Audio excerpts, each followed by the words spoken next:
Así como una hoja en el viento, estas son ideas transmitidas a la memoria. Bienvenidos a la hoja suelta de Libreta Negra MX. Ya estamos al aire.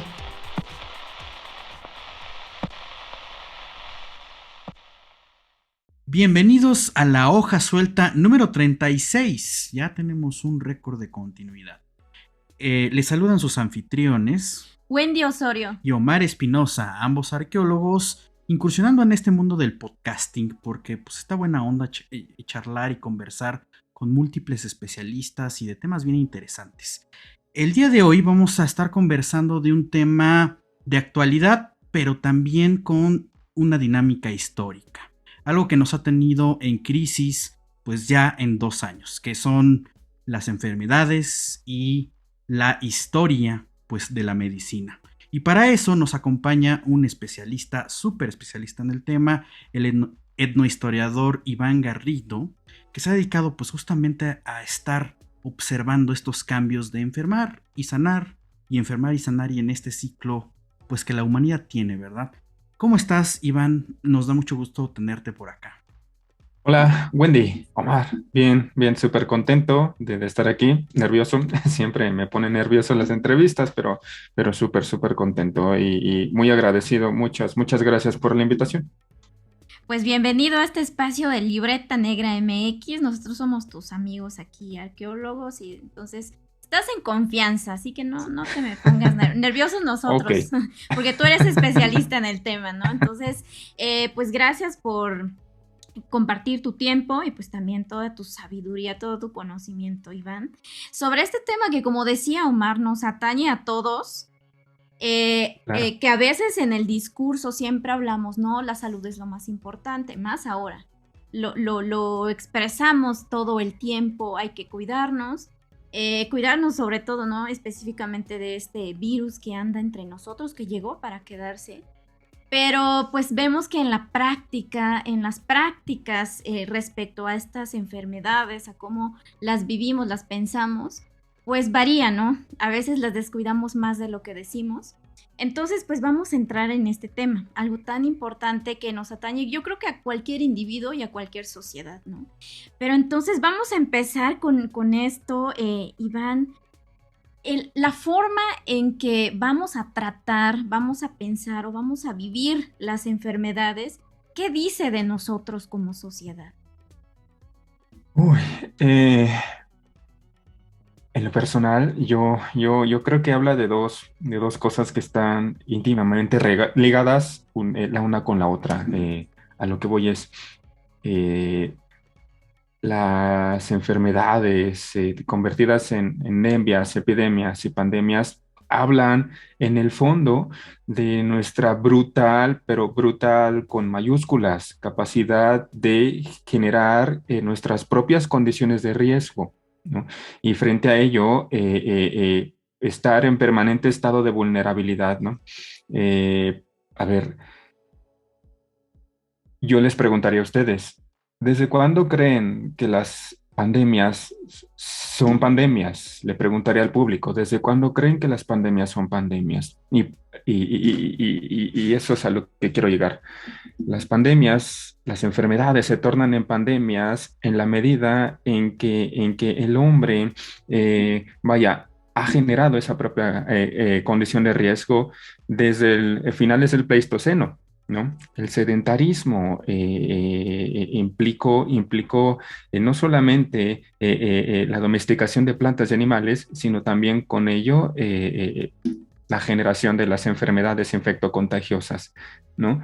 La generación de grandes ciudades, la superpoblación de las grandes ciudades, los malos hábitos de higiene, vaya, todo lo que llevó consigo el proceso civilizatorio, entre otras cosas, implicó la generación de las enfermedades infectocontagiosas, ¿no?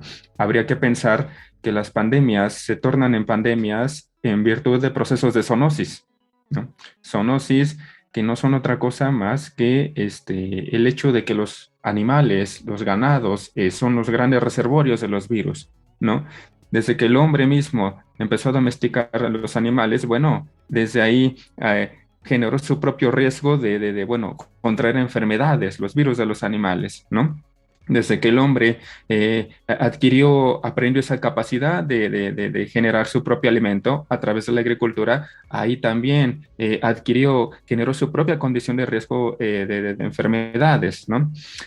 A ver, vamos rápidamente, por ejemplo, em, de las vacas adquirimos la tuberculosis, la viruela, de los cerdos, los patos, la gripe, de los caballos, la gripe común, del ganado bovino, el sarampión, de los animales de granja adquirimos salmonela, de los cultivos, de los campos de cultivos. Vaya, adquirimos enfermedades como polio, como paludismo. Vaya, el generar cultivos implica generar entornos pantanosos que son el caldo de cultivo para que el mosquito anófeles, que es el encargado de transmitirte esta enfermedad, bueno, se reproduzca y nada, te conllevas la enfermedad, ¿no? A eso me refiero, ¿no? El hombre, las pandemias hablan de nuestra brutal capacidad, de nuestra monstruosa capacidad de generar nuestras propias condiciones de riesgo, ¿no? Para Eso empezar. está con muchos puntos, ¿no? Es como un golpazo de información, pero me quedo con varios puntos antes de seguir. Dijiste que, y es que esto, hablo desde la ignorancia, por supuesto. Yo, mi campo arqueológico, nunca había tratado cosas del cuerpo, de las enfermedades y nada por el estilo. Entonces, por eso también quien esté escuchando, pues entienda estas preguntas. ¿Dijiste que la gripe común viene de los caballos? Sí, los rinovirus. Órale. A ver, y para no ir más lejos, tan solo con los perros compartimos poquito más de 60 agentes microbianos y un poco menos con el ganado caprino, vacuno, lanar, caballar, porcino, bovino, etcétera, etcétera. Todo nuestro background de infecto contagioso viene de nuestra relación con los animales, ¿no? Y eso es algo que siempre se pasa mucho de largo, ¿no? Y más en estos momentos de infodemia, ¿no? En donde de repente, por ejemplo, ahora lo que nos tiene en vilo es el coronavirus, ¿no? Eh, eh, es sorpresivo, jamás había pasado. No es sorpresivo y no es que no hubiera pasado, ya ha pasado. Más bien, lo que nunca se ha atendido es que la enfermedad se torna en pandemia y endemia y en epidemia en virtud de esos procesos de zoonosis, en virtud de que esos animales son los grandes reservorios de las enfermedades, ¿no? Por ejemplo, el coronavirus, ¿no? Los murciélagos son los grandes reservorios de varias cepas de SARS, ¿no? De varias cepas de coronavirus, ¿no? ¿Por qué este ha pegado tanto? Bueno, porque la hipótesis, o al menos lo último que yo he revisado, es que el coronavirus pasó a un animal y de ese animal intermedio pasó al hombre y por eso ha sido como ha sido súper devastador.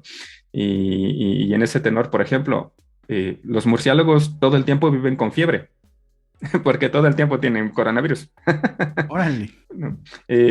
A eso me refiero, ¿no? La domesticación de plantas y animales. Desde que el hombre, a finales de ese Pleistoceno, a finales de ese último periodo glaciar, si bien se enfrentó al dilema de producir tus propios alimentos o perecer, eso de facto implicó, ok, si decides vivir, bueno, pues te vas a enfermar, ¿no? Adquieres las enfermedades. Estoy anodado, realmente estoy sumamente sorprendido porque realmente no vine o no vi venir o sea, sí había visto con esta situación de estos últimos años de que había virus que pasaban de la fauna al humano, pero no a esa dimensión, y creo que por eso justamente es tan importante pues ponerle atención a la historia, no solamente a la historia política, a la sociedad.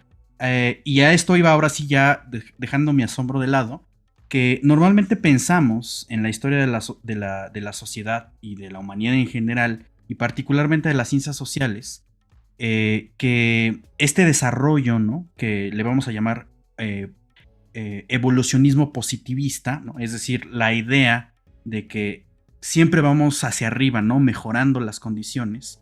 En este caso, pues de que la domesticación es una buena medida, de que la concentración en ciudades es una buena medida y nos ha ayudado como desarrollo humano y definitivamente lo ha hecho, pero muchas veces no nos detenemos a pensar que también tiene estas implicaciones negativas. No, bueno, mucho hemos comentado en este podcast quizá sobre las desigualdades sociales. Justamente los capítulos anteriores de antropología, pues trata un poco de eso, ¿no? Pero en ese sentido, lo que nos estás diciendo abre un panorama totalmente distinto, que además tú como humanista, pues tienes que estar entrándole pues al tema biológico, ¿no? Lo cual es bastante complicado y esperamos que ahorita nos cuentes un poco justamente tu experiencia, pero comencemos desde esta pregunta base. ¿Cuál es la importancia o por qué hay que ponerle atención a la medicina o a esta situación de las enfermedades con una dimensión histórica? Claro, bueno, yo respondería eso con una frase súper pesada de uno de los especialistas en historia de la medicina, ¿no? Roy Porter. Tiene un libro súper bonito, se consigue súper fácil, se llama Breve Historia de la Medicina, desde la antigüedad hasta nuestros días. Y él casi al principio de la obra dice algo así como, hey, la civilización sí ha conllevado algunos adelantos, ha conllevado algunos avances, como bien lo apuntas, Omar, pero también ha conllevado algunos sinsabores y entre esos sinsabores pues está la enfermedad, ¿no? Eh, con eso comenzaré a responder eso, ¿no? Claro, habría que siempre estar conscientes de la enfermedad desde un punto de vista histórico, porque, en primer lugar, nos ayudará a entender que la situación por la que estamos pasando no es novedosa, ha ocurrido en otros momentos y algunas medidas que en su momento funcionaron para salir como del paso de situaciones como esta, se han dejado de lado, ¿no? Eh, Me refiero, por ejemplo, a los cuidados, a los principios más básicos de la higiene, ¿no? El cuidado corporal, el equilibrio corporal, el equilibrio entre el hombre y su entorno natural, ¿no? Esa es una primera lección que deberíamos de estar avisorando en una revisión histórica de la enfermedad, ¿no? Ustedes lo sabrán, hoy en día uno de los grandes dramas que vivimos es el boom inmobiliario, ¿cierto? Y en ese boom Claro, inmobiliario casi siempre ha implicado la invasión de nichos ecológicos que a su vez conllevan a que nosotros como especie convivamos con otras especies animales para las cuales no estamos preparados todavía, ¿no? En el pasado esa es una lección importante, ¿no? El siempre tener una relación más armónica con el entorno natural, que es algo que entendieron muy bien los griegos, las sociedades mesoamericanas, el mundo de la antigüedad, es fundamental. Si tú invades otros nichos ecológicos, si tú transgredes como otros entornos que no te corresponden a ti como especie, va a haber problemas, ¿no? Y otra lección bien importante, el exceso, ¿no? Si tú vives en exceso, vas a tener problemas. Mucho de algo es malo, ¿no? Y desde la antigüedad, y todavía quizá también los clérigos medievales, quienes fueron los primeros médicos profesionales, llamémoslo así, ¿sale? Ellos entendieron muy bien que vivir con exceso de cosas, conlleva a peligros terribles, ¿no?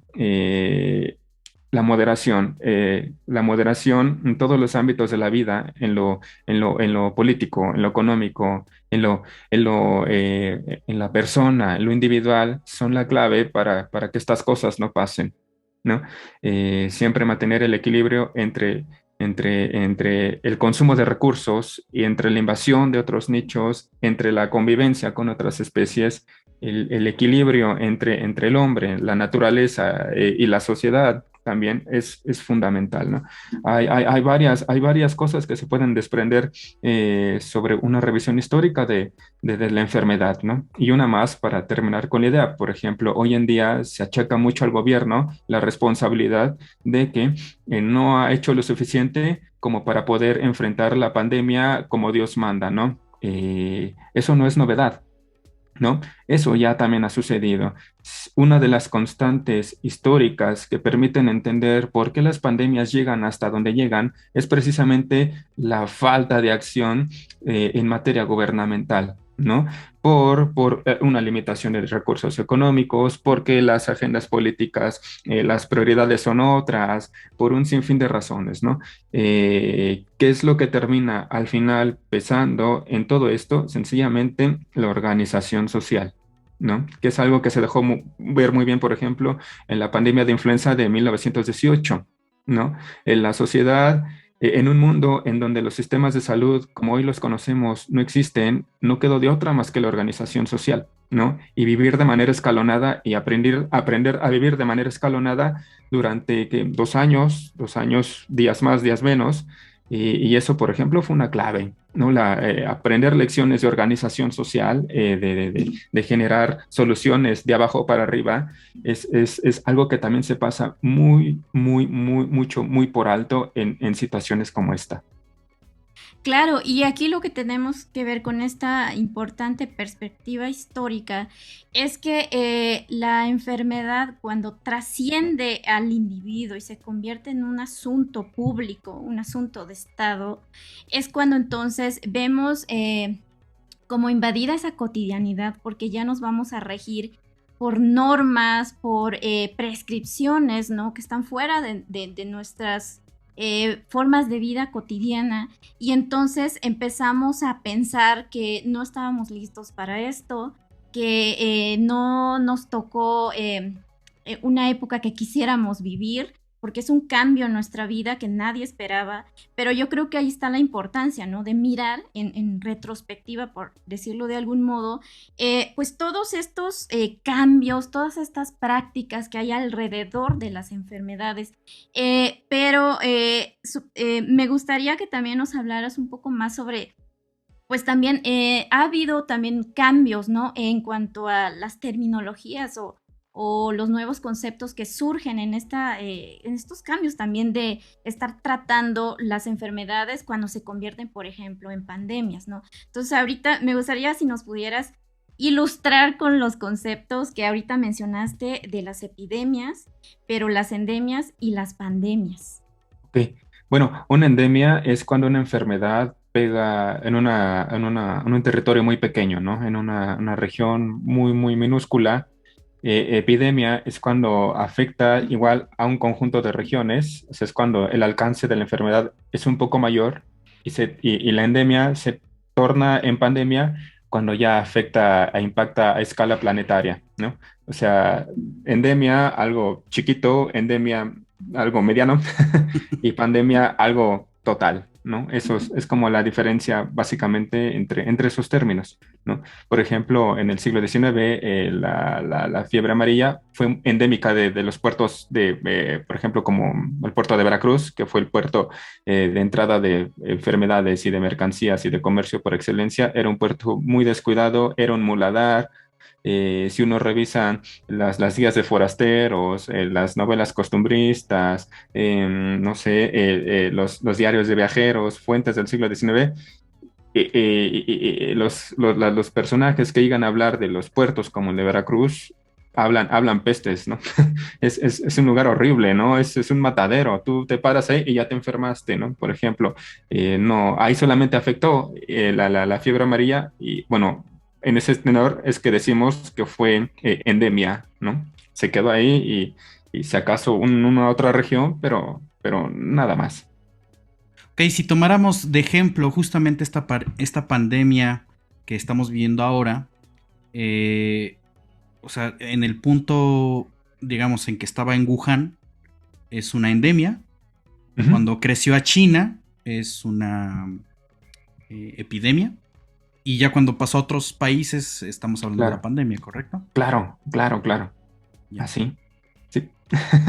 No, Pues, pues gracias por darnos, como aclararnos todo esto, porque a veces No. en nuestras pláticas o en nuestras discusiones los manejamos indistintamente, ¿no? Pero pues ya vemos que tiene esta diferencia y es muy importante tomarlas en cuenta también a la hora por ejemplo, nosotros queremos pues comunicar a veces alguna idea, sobre todo en las redes sociales, pues también, ¿no? Lo que tú mencionabas, sobre todo luego estas fake news que se pusieron, pero al día y estaban ahí Sí. 24/7 con nosotros, ¿no?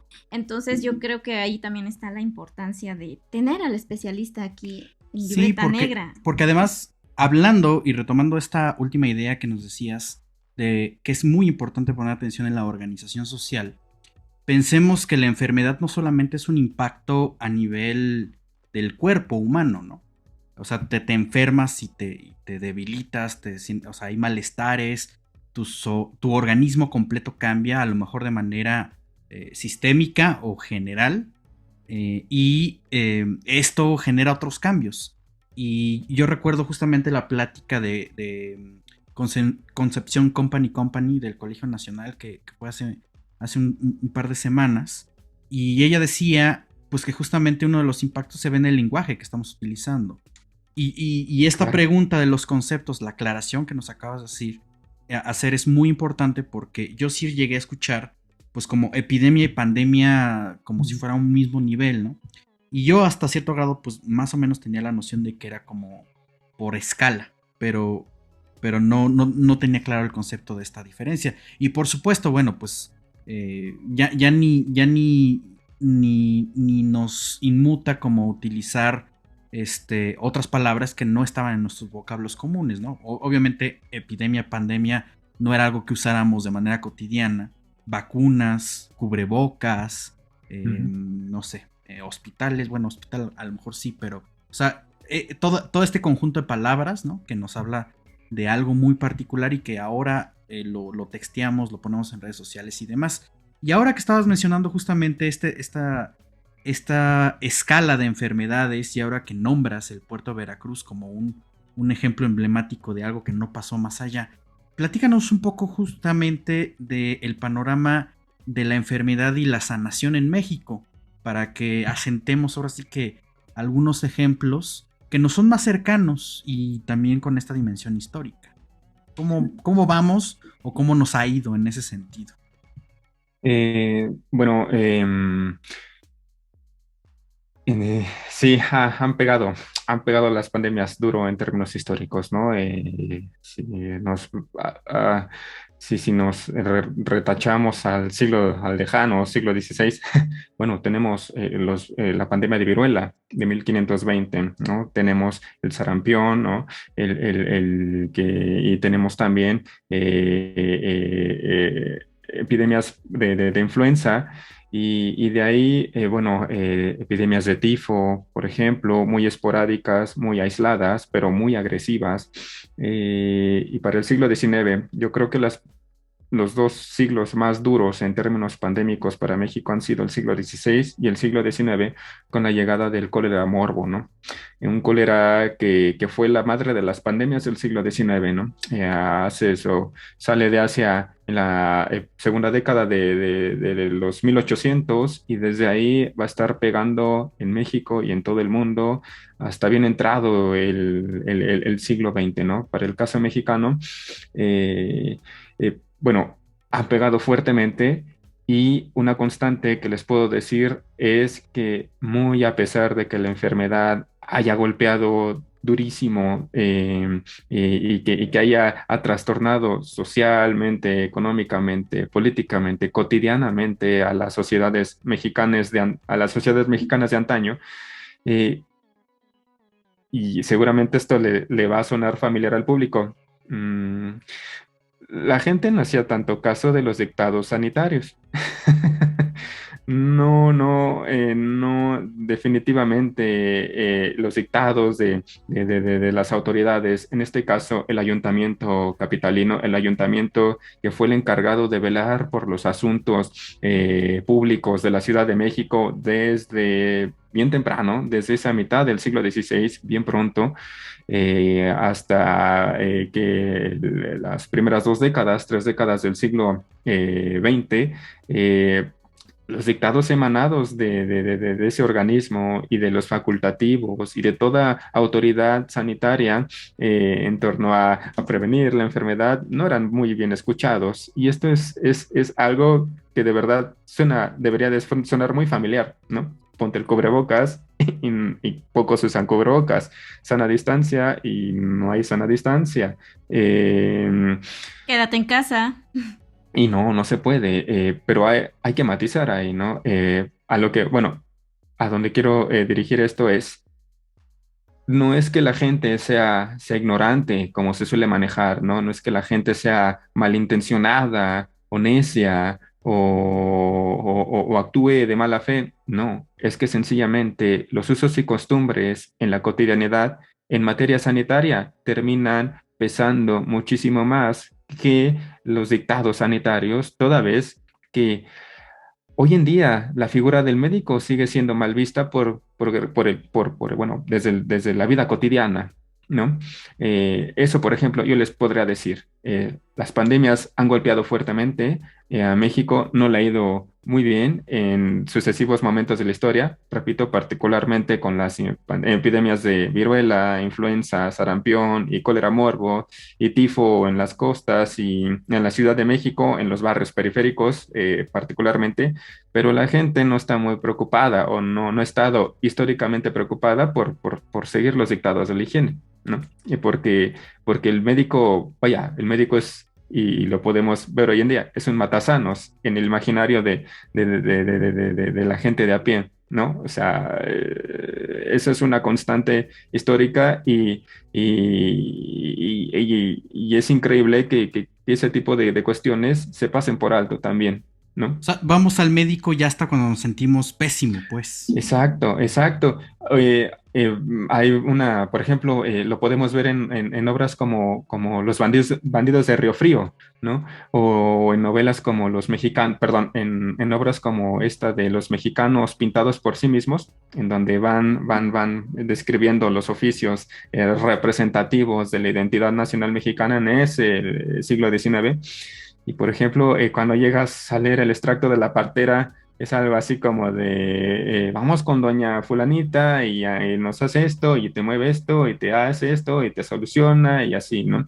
Y con el caso de los bandidos de Río Frío, casi al principio de la obra, ¿no? Hay una señora de ascendencia indígena que se pone en un tianguis por ahí de Tlatelolco, me parece, por la zona norte oeste de la ciudad y tiene sus plantas medicinales, ¿no? Y entonces todo el mundo va y acude con la señora porque la señora tiene un mejor remedio que el doctor, ¿no? El doctor, pues qué, pero cuando esos remedios no funcionan y estas novelas y otras fuentes más dejan ver, claro, ya cuando todo se pone mal, pues ahora sí háblale al doctor. No va a ayudar de mucho, pero tú háblale al doctor, ¿no? Pasar por alto los dictados de la medicina facultativa es una constante, ¿no? Y dos, algo también que que puedo decir con relación a la experiencia mexicana y en realidad de gran parte del mundo, es que la opinión de los facultativos, cuando pasa algo así, nunca es homogénea. Todo el mundo tiene una opinión distinta de cómo atacar la pandemia, de cómo atacar la enfermedad, de cómo proceder, ¿no? Y eso se deja ver el día de hoy, ¿no? Por un lado, la OMS dice una cosa, por el otro lado, nuestras autoridades sanitarias dicen otra, por el otro, a nivel de la vida cotidiana, dicen, no te compliques tanto, vete al doctor Simi, vete al San Pablo, vete con don fulanito, con sutanita, tómate tus gotitas ¿qué? De vitamina C alcalinizadas, algo que salió con la secretaria de Gobernación, ¿no? En su momento. o sea, no hay una opinión homogénea en torno a cómo proceder para atacar una enfermedad. Cada quien procede como Dios le da a entender. Sí, claro, pero a ver, Iván, nosotros también podemos ver esto partiendo tal vez desde la perspectiva de que hay una medicina que tú llamas, ¿no? Desde las instituciones, que digamos que es la oficial, ¿no?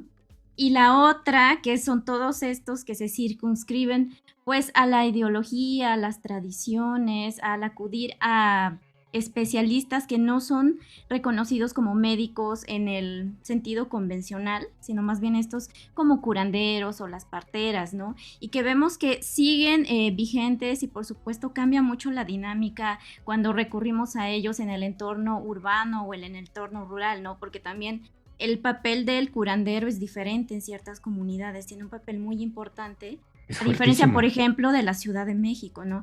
Pero sí, yo creo que también hay una cuestión que a mí me ha tocado también ver por pláticas luego con familiares o con conocidos, ¿no? Que cuando el médico convencional, por así decirlo, no soluciona la enfermedad, se acude mucho a estas figuras, ¿no? A estas personas que tienen pues otras dinámicas para poder tratar al cuerpo sobre una enfermedad que aparentemente no tiene una causa, ¿no? Y esto es como muy interesante porque vemos también, ¿no? Que bueno, yo de lo poco que conozco acerca de los estudios que han hecho, por ejemplo, para los grupos nahuas, o sea, no estamos yendo mucho tiempo para atrás, con López Austin de Cuerpo Humano e Ideología, Mm, porque muy bueno. precisamente, ¿no? Sí, sí, nos hace como esta esquematización de las causas de las enfermedades y los tratamientos que le daban las personas, ¿no?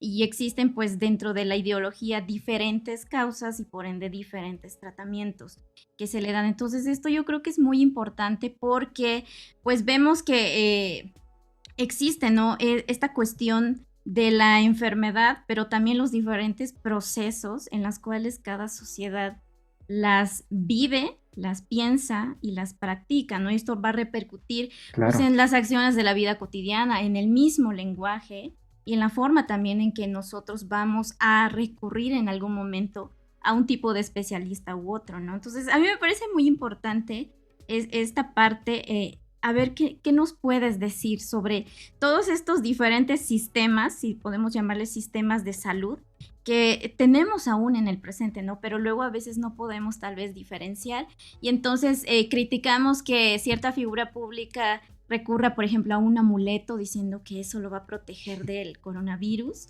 o que ahí luego estemos viendo que nos recetan, pues que esto no que decías, de la herbolaria, tómate este té y para protegerte del coronavirus. Claro que en el caso de México, por ejemplo, eso, si nos vamos como en términos muy de fondo, pues tiene que ver mucho con la vigencia y el poderío que sigue teniendo la medicina de tradición mesoamericana en nuestra sociedad actual, ¿no? Y que es y que esta lucha entre los dictados oficiales y esa medicina que practicamos en el día a día, repito que, bueno, en lo personal, insisto, que tiene gran parte de bagaje mesoamericano, bueno, se puede ver desde ese temprano siglo XVI, ¿no? En donde tienes un médico y tienes unas autoridades y tienes una medicina europea tenida como la neta del planeta que te dice, así te debes de cuidar, así debes de evitar la enfermedad, y si no, pues pecador, frente a una medicina que lleva milenios funcionando para la gente de esta parte del charco, ¿no? Y si lo vemos como en términos de larga duración, en términos de largo aliento, es una medicina que sí sigue siendo muy potente en las comunidades indígenas, pero también aquí en la ciudad. Digo, igual y no vamos con un yerbero porque sería difícil encontrarlo aquí en varias partes de la ciudad, pero sí seguimos practicando una medicina o seguimos apelando a una medicina que en términos del imaginario, de la representación de la vivencia, sea una medicina que no solamente nos alivie el cuerpo, sino nos alivie todo nuestro entorno, ¿no?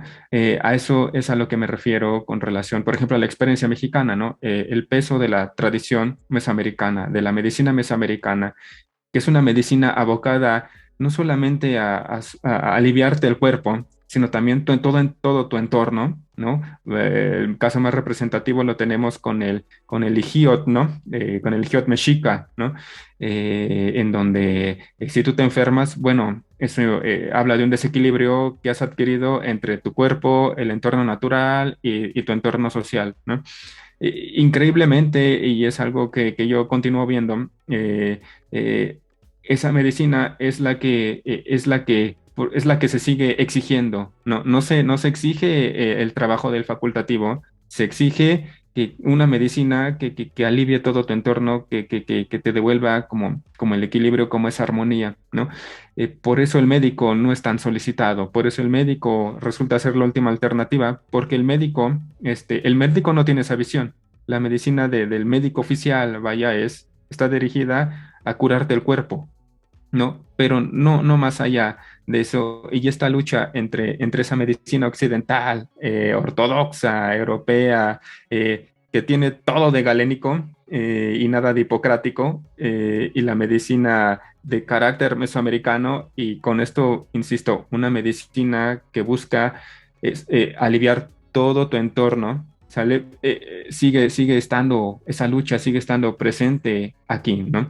Y todavía en tiempos de coronavirus, ¿no? Yo tuve que salir, por ejemplo, tengo familia en la Sierra Norte de Puebla, y de verdad fue algo así como de, oye, el coronavirus, no, cuídate del aire, ¿no? O sea, el coronavirus ahí no existe, existe otro tipo de malestares de raigambre mesoamericana que resultan ser mucho más preocupantes que el coronavirus, ¿no? Ahí sí podemos ver nítidamente que nuestras preocupaciones como de preocupaciones inyectadas de cierta manera por una concepción de medicina europea no existen. Y aquí en la ciudad que estamos enfrentándonos a este problema, pues la primer medicina de la que echamos mano no es el doctor, no es la del médico, no es la medicina occidental. Es una medicina que buscamos que nos recupere todo el entorno, que nos tranquilice, ¿no? Que nos diga, oye, todo está bien, tu entorno va a estar bien, tú vas a estar bien, todo tu mundo, todo tu globo va a estar bien, ¿no? A eso me refiero con el hecho de que, bueno, esa concepción es muy propia de la medicina mesoamericana, y es lo que sigue estando vigente, y es por lo que se sigue pugnando aún hoy en tiempos de coronavirus. Y no la medicina europea, ¿no? Que es el caso muy particular de México, ¿no? Esto es bastante interesante en varios niveles. Justamente hace un par de programas estábamos conversando con Jocelyn Sánchez Alemán de Antropología para Todos, y estábamos platicando sobre los choques culturales, ¿no? Es decir, este es un ejemplo, ¿no? O sea, el choque y interacción de estas dos concepciones de medicina, y que de alguna manera en la actualidad, a pesar de que podríamos criticar o no mucho de este conocimiento tradicional, algunas cosas hacen sentido. Por ejemplo, hace rato mencionabas el Ijiyotl, que es una de las almas del cuerpo según en la concepción náhuatl. Y hay otras, ¿no? Y que cada una, dependiendo de cómo se afectaba, pues te daba una enfermedad y por lo tanto requería de un tratamiento particular. A mí y en Libreta Negra MX, por cierto, ya tenemos un poco de material de eso. Estábamos viendo, por ejemplo, la escultura de Mictlantecutli encontrada ahí en Templo Mayor. Que le está colgando justamente el hígado. Y para los mexicas, el hígado pues era el repositorio de las emociones. Actualmente sabemos que algo de cierto tiene eso. No por nada decimos que cuando hagas un coraje no comas aguacate, porque te va a caer pesado. Y a lo que voy es, le hemos puesto mucha atención, ¿no? Siguiendo la corriente de medicina occidental o europea, le hemos puesto mucha atención al cuerpo, pero no a las afectaciones, por ejemplo, de la mente, ¿no? Y hasta épocas muy recientes nos hemos dado cuenta que el estrés, que otras cosas, nos afectan muchísimo. Y pues ahora también hablamos de salud mental, ¿no? Y que tendrían que ir de la mano, de una cosa y la otra. Entonces creo que en ese sentido, todo lo que nos estás contando, pues sí había una noción de esto, de que, pues, Ahora dice, pues, ahora dicen cuando con el estrés, pues no hay bronca, a ver cómo lo somatizo, ¿no? Y es un poco eso. Claro, claro. Y bueno, en el caso de, bueno, habría que apuntar, Europa llegó a conocer esa corriente de preocuparte por el enfermo en su totalidad, ¿no? Estoy hablando de la medicina hipocrática, ¿no? De una medicina que en el fondo decía que la función del médico, que la función de la medicina no era curar al enfermo, era ser el mejor amigo del enfermo, no, era acompañarlo en su malestar, era hacerle sentir que todo iba a estar bien, ¿no? Vaya, no vayamos muy lejos, está el dichoso corpus hipocrático, ¿no? En donde Hipócrates obliga a sus pupilos y se obliga él mismo a practicar una medicina abocada no solamente a restablecer el equilibrio del cuerpo, sino a restablecer el equilibrio del cuerpo, bueno, no en términos del cuerpo mismo, sino en términos con su entorno natural y social, ¿no? Pero llega un compita llamado Galeno en tiempos ya de Roma y Galeno va a decir que no. O sea, Galeno va a decir, sí, está muy bonito, qué bonito, pero no. La medicina tiene que curar. Y es por eso, o sea, a partir de Galeno es que la medicina se fue inclinando, fue perdiendo su principio hipocrático, el médico fue desaprendiendo su papel de ser el acompañante del enfermo, su mejor amigo, su confidente, su pilar, y en función de convertirse en lo que hoy es hoy en día una superestrella de la cirugía mecánica, artesanal, super afinada, especialista, super racional, científico, experimental. Eh, Desde que llega Galeno, la medicina dice, no, está más bonito, lo de Hipócrates no. Por ejemplo, Europa llegó a conocer eso. Europa, en tiempos de Hipócrates, repito, llegó a conocer esto que bien sabían los mesoamericanos, ¿no? Es importante mantener el equilibrio del cuerpo en términos del cuerpo, pero en términos de su relación con la naturaleza y en términos de su relación con su entorno social, ¿no?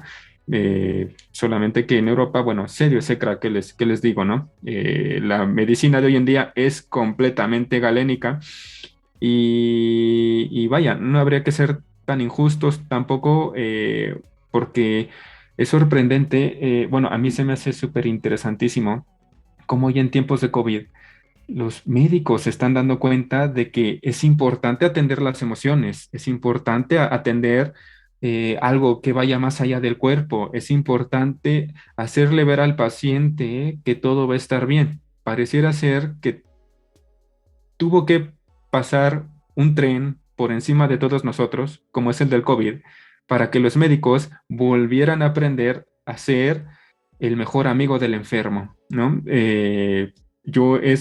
Por ejemplo, un quiebre que puedo ver ahorita, ¿no? O sea, la medicina occidental está nuevamente volteando la mirada a practicar una medicina que atienda, que vaya más allá de curar, ¿no? Curar el cuerpo, la enfermedad, que se preocupe por el paciente, que se preocupe por el enfermo, ¿no? Y bueno, sería como redondearía así esta idea, ¿no? Europa está volviendo a aprender lo más básico, la lección más básica de la antigüedad, ¿no? La higiene, el equilibrio, el cuidado, la armonía, y sé el mejor amigo del enfermo. No seas no seas el erradicador de la enfermedad, sé el mejor amigo del enfermo.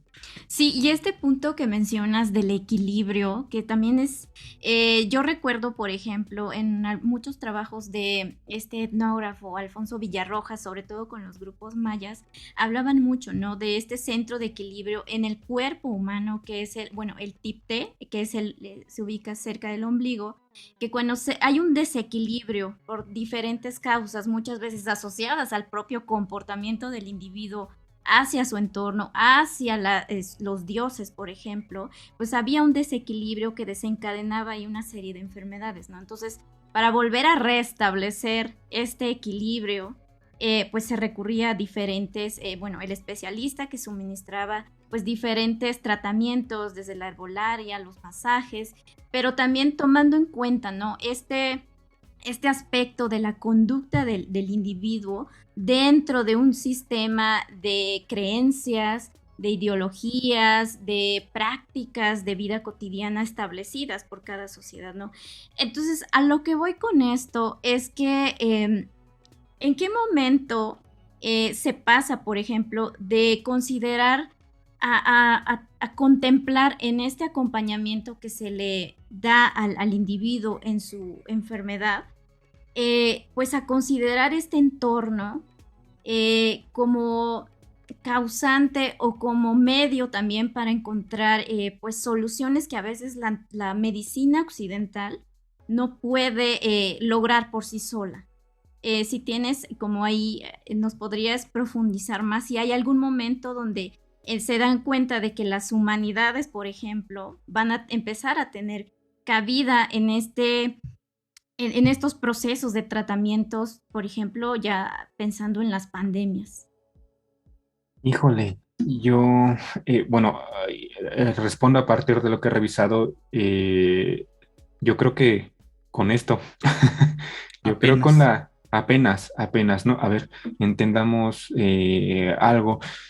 Durante milenios, la medicina occidental, el corazón de la medicina occidental fue esta relación íntima de médico-enfermo, ¿no? No importa si era un médico que tenía todo de Hipócrates o que tenía todo de Galeno, eso es lo de menos. Lo importante es que la relación médico-paciente era todo, ¿no?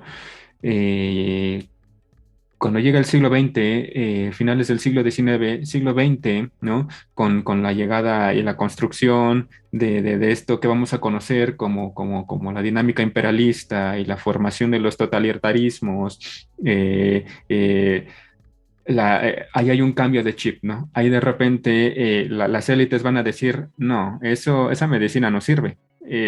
Más bien, habría que practicar una medicina de carácter social, en donde la medicina sea atacada a partir de la estadística, de la antropometría, de la sociología, y digo sociología en términos cuantitativos, en términos de una mirada cuantitativa, a partir de la matemática, ¿no? O sea, la medicina se transforma en un asunto social porque hay que eliminar al indeseable, hay que eliminar a lo que está mal, ¿no? Y en ese tenor, una mirada más humanista, no tiene cabida, no tiene cabida lo medible, lo cuantificable, lo instrumental, porque eso es lo que va a permitir a los gobiernos, eso es lo que va a permitir a este siglo XX atacar la enfermedad de manera colectiva, ¿no? Deshacerse de los indeseados, y los indeseados son los enfermos, ¿no? Son las mujeres, que tienen algún padecimiento, son los retrasados mentales, es la gente que padece enfermedades como artritis, o como lo han englobado otros colegas, enfermedades de la opulencia, ¿no? Cáncer, diabetes, enfermedades coronarias, enfermedades crónico-degenerativas. Eso es lo indeseable, y para atacarlo se necesita lo medible, se necesita lo cuantificable. Pero lo que tú preguntas con relación a, oye, ¿en qué momento se dieron cuenta de que no bastaba con eso? Me parece que a mí, que desde que estalló el coronavirus, ¿no? Antes de eso, la medicina, la enfermedad se ataca con el número, se ataca repito, con lo instrumentable, con lo cuantificable, con lo que puedes manipular, ¿no? Pero ahora con el COVID vino a demostrarle a esa medicina que no basta, ¿no? Porque hoy es el COVID y mañana será otra cosa peor, y así sucesivamente, ¿no? Se necesita se necesita otro cambio de switch, ¿no? Y esto es algo que dejó ver la pandemia, ¿no? Porque cuántos casos no vimos todos nosotros en donde tenemos a varios enfermos de COVID, y de repente los doctores se preguntaban, ¿cómo es que este pudo salir y él no? Si tienen el mismo rango de edad y tienen las mismas comorbilidades, o no tienen comorbilidades, ¿qué pasó ahí? ¿No? Hay, pienso yo que apenas con la pandemia del COVID, repito, Europa se ve obligada, la medicina occidental se ve obligada a volver a aprender lo básico que, la base de que constituye el corpus de su conocimiento, ¿no? El principio hipocrático, ¿no? No basta con que cures el cuerpo, basta con que te conviertas en el mejor amigo del paciente, porque es muy probable que si tú le das consuelo, va a salir adelante, ¿no? Repito, hablo desde lo que he revisado. La pandemia del COVID, apenas la medicina se fue dando cuenta de que atender las emociones, atender el entorno del paciente, más allá de su mera corporalidad, es importante para que recobre la salud, ¿no? La higiene se ve reforzada con el acompañamiento emocional del médico y también del entorno íntimo de los familiares, ¿no? ¿Cuántas escenas no vimos con relación al COVID? En donde están los médicos con una tableta, ¿no? Mire, está su familiar, échele ganas, anímenlo, anímate, no te rindas, ánimo, tú puedes, ¿no? Fue, pienso yo, a partir de este momento, Sí, apenas. porque sí, sí, no, es muy importante esto que nos estás comentando. Y también pienso en el volver a replantear la forma en que accedemos, por ejemplo, a los servicios médicos, ¿no? Hay una cuestión socioeconómica ahí también, porque esto que dices de dar el acompañamiento, pues, al individuo y estar en su entorno. Ahora es más, pienso que es más económico y más accesible que seamos nosotros que vamos al consultorio médico, ¿no? Ahí que nos atiendan en una consulta de 20, 30 minutos, nos prescriben ahí los medicamentos y ya. A diferencia de poder acceder a un servicio médico que nos vaya a visitar a nuestra casa, en la privacidad y en el entorno donde estamos conviviendo tal vez con las causas directas de nuestra enfermedad, ¿no? Ahí, por ejemplo, la antropología médica pues plantea esta importancia de que todavía se pueda practicar este tipo de acompañamiento médico en el entorno, por ejemplo, de la casa, ver pues las prácticas de higiene y también la forma en que se convive con las personas que están cercanas y que pues viven este proceso de padecimiento, ¿no? O sea, hacer un acompañamiento finalmente, pues que también se ajuste a las formas en que los individuos pues viven dentro de una sociedad que tiene ciertas formas de creer y de pensar y de vivir todos estos padecimientos. Esto ha sido, como de inicio lo comentaste, Iván, brutal. Nos has comentado un chorro de cosas. De hecho, hasta se nos está quedando de lado otros temas. Parece que estamos solamente tocando la punta del iceberg. Porque ahí hay relaciones, por ejemplo, de las cosmogonías, en las medicinas tradicionales, el choque más tangible de la medicina europea y de la que ya existía aquí, y quizá también extendiendo un poco el tema, pues tratar también el choque que hubo de esa medicina occidental con Asia, que pareciera que va un poco de la mano a los conocimientos que existían aquí en el México antiguo, y que bueno, por ahí sigue todavía, ¿no? Y que quizá también podríamos hablar las interacciones y el propio desarrollo que también está presente, ¿no? Me recuerda justamente grandes figuras como Avicina, ¿no? Que China, es claro. bastante, pues, bueno, coméntanos rápidamente porque también ya se nos está terminando el tiempo, pero creo que es importante ver que, pues, a lo largo de la historia y de nuestra acomodo en este mundo geográfico o geográficamente, pues hay cosas en paralelo, ¿no? Claro, claro. A ver, hablar de medicina occidental, o sea, comúnmente caemos en el error de que es Europa y se acabó. No, no, no. La medicina, el corpus médico europeo se fue construyendo, como bien lo apuntas, al calor de su interacción con tradiciones asiáticas, con tradiciones africanas y desde ese siglo XVI con tradiciones mesoamericanas, ¿no? No vayamos muy lejos, tenemos para el caso de la antigüedad este herbolario súper, súper particular, el Dioscórides, ¿no? Un Dioscórides en donde está haciendo una recopilación de plantas medicinales de carácter europeo, de carácter asiático, de carácter africano, de carácter, bueno, hasta ahí, ¿no? Y cuando Europa llega a las Américas, cuando Hipócrates, cuando Galeno conocen al Tisiot, vaya, el corpus de medicina europea se incrementa aún más, ¿no?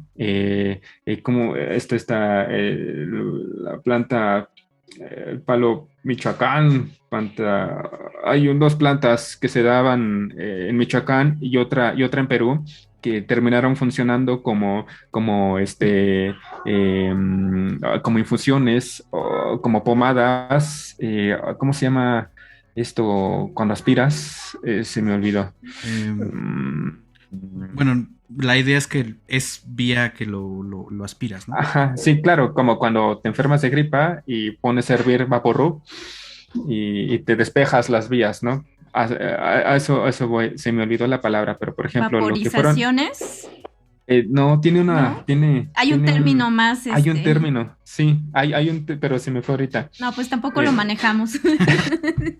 Vaya, o sea, a lo que voy es, la medicina occidental, esa medicina que nos es familiar hoy en día a todos, está construida a base de conocimientos recopilados de todos los rincones del mundo y que, al menos para el caso de México, se puso en vigor todo su peso, toda su importancia, todo su potencial se puso en vigor gracias a la labor de las parteras, ¿no? Unas parteras particularmente en el siglo XVIII, ¿no? Unas parteras que sabían de todo. Absolutamente todo, porque esa medicina, esos conocimientos, ellas lo adquirieron, lo aprendieron de manera práctica, ¿no?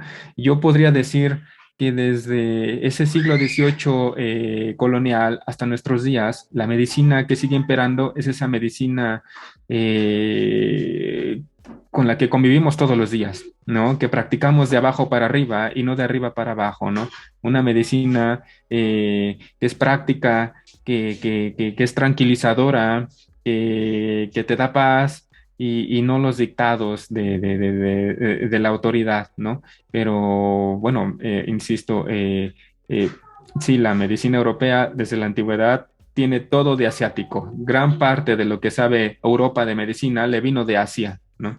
Le vino de los árabes y no es gratuito. Y cierro esta idea con esto. Claro, ya cayó el Imperio Romano de Occidente, ya se está derrumbando en Oriente, la tradición grecolatina en Europa está desapareciendo en función de otros saberes y en donde ese saber médico griego, clásico, grecolatino, continúa vivo, es precisamente en Asia, ¿no? Con unos árabes que están retomando y resguardando el conocimiento aristotélico, hipocrático, galénico, platónico, toda la tradición grecolatina la está traduciendo y la está reinterpretando con criterios, vaya, árabes, y nuevamente, pues ese saber vuelve a Europa, ¿no? No fue gratuito que a lo largo de la Edad Media la meca de la medicina era Asia. Tú querías convertirte en el mejor doctor del mundo, tenías que viajar a Asia. En Europa no, porque no hay escuelas, no hay un saber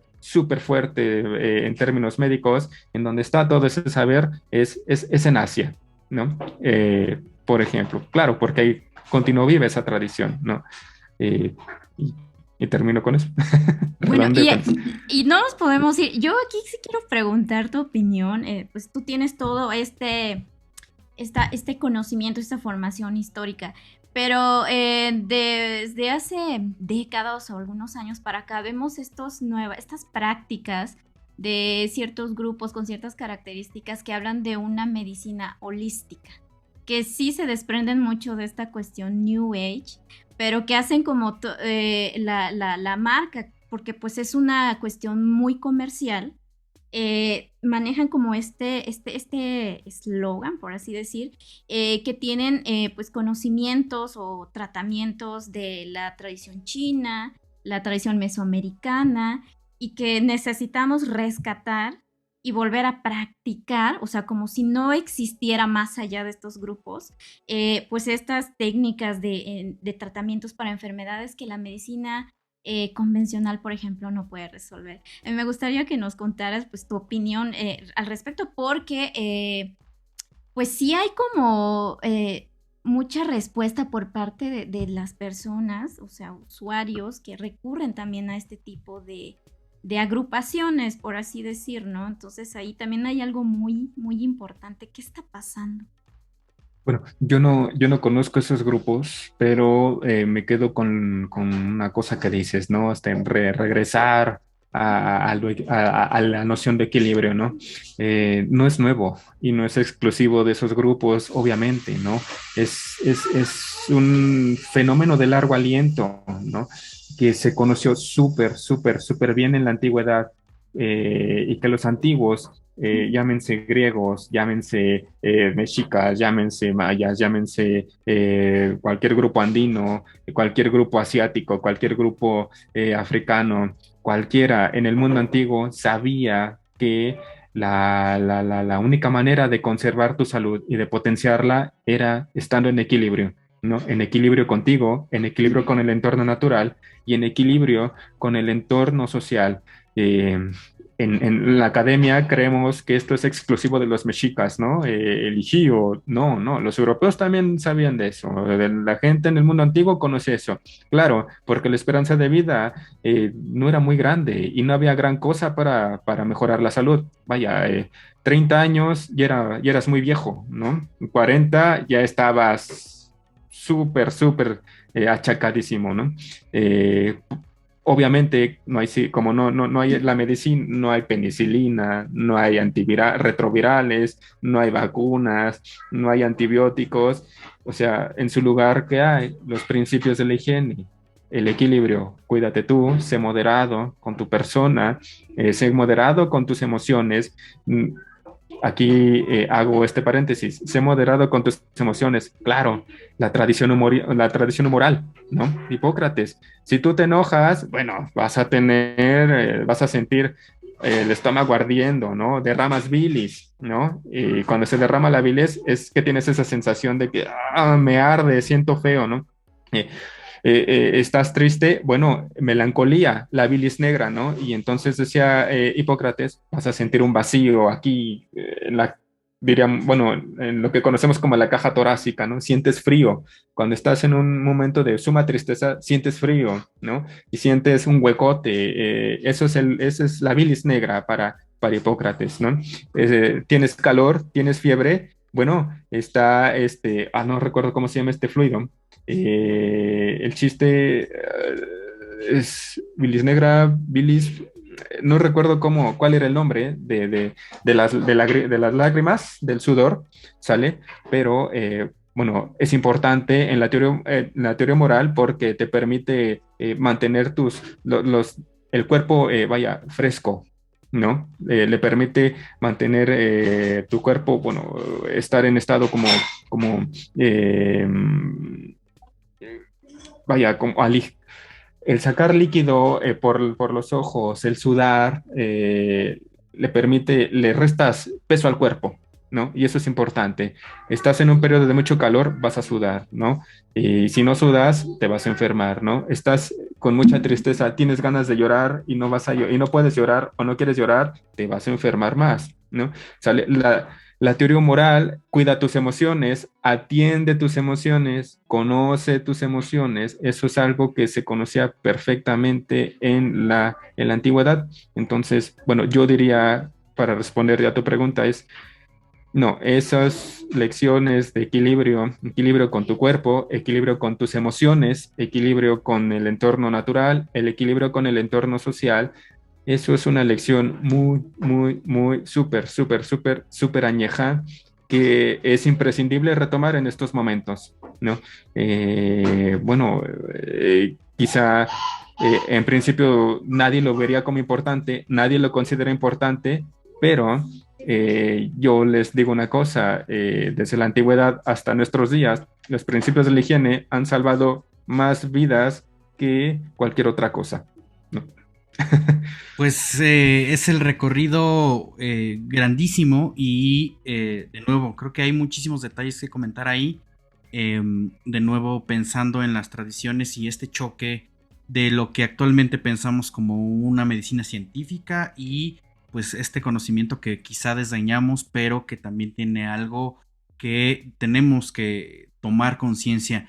Y lo que nos queda claro definitivamente es que la Ciudad de México, no siguiendo el semáforo rojo desde siglo XVI, básicamente. Pero muchísimas gracias, Iván. Lamentablemente tenemos que cerrar el programa, pero para que la gente vaya y no se quede con todas estas dudas y de seguimiento de esas tradiciones medicinales y por supuesto pues también pues las enfermedades a lo largo de la historia. Sabemos que eres bastante activo en Twitter, pero coméntanos dónde te podemos encontrar, cuál es tu @, en qué andas haciendo en estos días y pues bueno, básicamente coméntanos dónde te pueden encontrar. Bueno, me encuentran en el Twitter como @IvánGarrido2020 y en Facebook, que todavía no despunta mucho porque estoy atendiendo otra cosa. Es Patli2021, ¿no? Ahí me encuentran. Patli es un vocablo con náhuatl, significa cosa medicinal y bueno, a eso obedece ese nombre, ¿no? Y ahora, ¿qué me encuentro haciendo? La tesis. Nada más. Poca Nada cosa. Más. La tesis ya, para olvidarme de eso y pasar a otras cosas.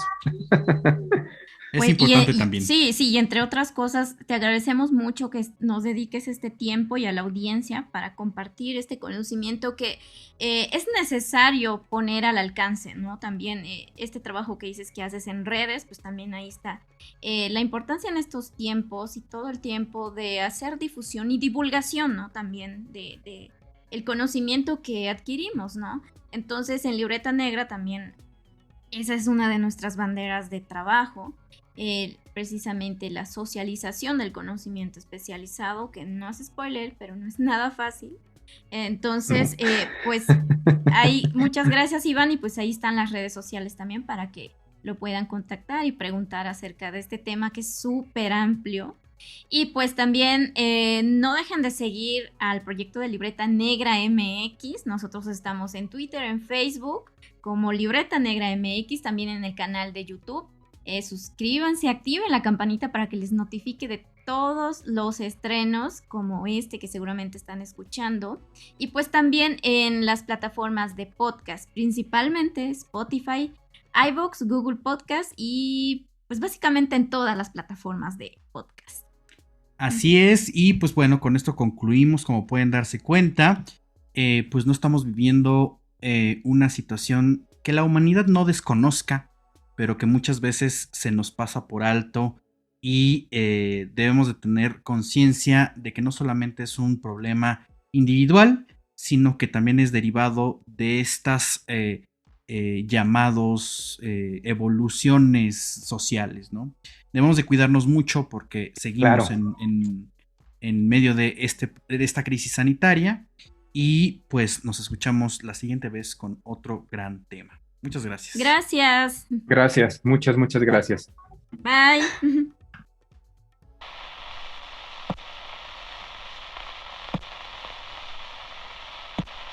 Gracias por acompañarnos. Nos escuchamos la próxima transmisión. Y en caso de que no nos veamos, buenos días, buenas tardes y buenas noches. Cultivamos memorias al aire.